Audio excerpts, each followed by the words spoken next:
Welcome to One Chemistry. This is 365 Chemistry series. Daily one question for you. Here you have benzene attached with chlorine and you have trifluoromethane.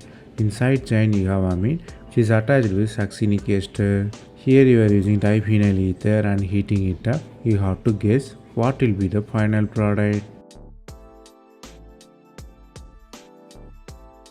The answer is interesting because you will have less stable system to more stable system. First step of the reaction, the charge created from nitrogen, the lone pair of nitrogen mobilized, you have nucleophile in the benzene ring. Here loss of aromaticity occur. Then it attacks the ester, you have new CC bond. Further, hydrogen elimination is occurred to form the aromatic stable 6-member ring. Here final product is aromatic.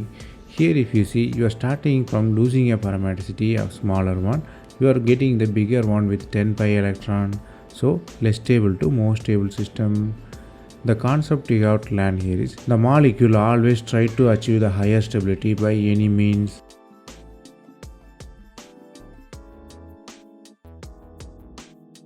That's all from this video.